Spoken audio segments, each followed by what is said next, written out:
July August গণহত্যা এবং হত্যা চেষ্টার অভিযোগে সাবেক প্রধানমন্ত্রী শেখ হাসিনার বিরুদ্ধে আরও 4টি অভিযোগ দায়ের হয়েছে।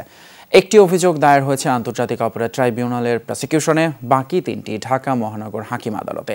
সব মিলিয়ে আসামি করা হয়েছে প্রায় 250 জনকে। সর্বাধুনিক প্রযুক্তি ও সেরা মানের উপাদানে তৈরি আরএফএল চেয়ার, ক্ষমতার নয় সমতার চেয়ার। স্বাধীনতা পেলাম তো রক্ত কেন দিলাম, রক্ত দিয়েই আবার স্বাধীনতা আনতে হবে। পংক্তিগুলো লিখেছেন টঙ্গী কলেজের ছাত্র শেখ ফাহমিন জাফর। লেখা পংক্তিগুলো আছে ঠিকই, কিন্তু বেঁচে নেই জাফর। 18 আগস্ট উত্তরায় ছাত্র জনতার আন্দোলনে যোগ দিয়েছিল জাফর। আন্দোলনে যাওয়ার দিন সকালে মায়ের কাছে দ্রোহের 2টি কবিতা লিখে দিয়ে যায় জাফর। উত্তরার আজমপুরে বিএনএস সেন্টারের সামনে পুলিশের গুলিতে ঝাঁঝরা হয়ে হাসপাতালে ভর্তি হন জাফর। পরে সেখানেই মৃত্যু হয় তার। দাবি ছাড়বে না, তোমার দেখে আরো 10টা মা এগিয়ে আসবে, কখনো যেন এই দাবি না ছেড়ে তুমি আমাকে নিয়ে যেও না, এই কথা বলে ছেলে আমার চলে যায়। তখন আমার মনে হয়েছিল আমার ছেলে হয়তো আমার সাথে একটু দেখার অপেক্ষায়, একটু কথার অপেক্ষায় আছে। তারপর দ্রুত ছুটতে থাকি।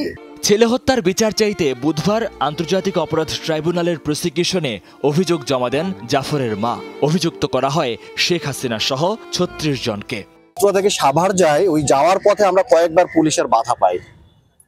আমাদের এটা বলে দেওয়া হয়েছে আমরা যেন না বলি যে ফাহমির ছাত্র আন্দোলনে মারা গেছে ও অন্য কোনো কিছুতে মারা গেছে, এরকম একটা জবানবন্দি নিয়ে আমাদেরকে পার করে দেয়। এদিকে বৈষম্য বিরোধী আন্দোলনে হত্যা ও হত্যা চেষ্টার অভিযোগে সাবেক প্রধানমন্ত্রী শেখ হাসিনার বিরুদ্ধে আরও 3টি অভিযোগ দায়ের করা হয়েছে। ঢাকা মেট্রোপলিটন ম্যাজিস্ট্রেট সাইফুজ্জামানের আদালতে মামলা করেন ভুক্তভোগী আহত ডেলিভারিম্যান শিমুল আহমেদ। শেখ হাসিনা সহ 163 জনকে আসামি করা হয় সেখানে। গেল 5 আগস্ট শফিপুর আনসার একাডেমির সামনে মোহাম্মদ হায়াতুল্লাহকে গুলি করে হত্যা করা হয়।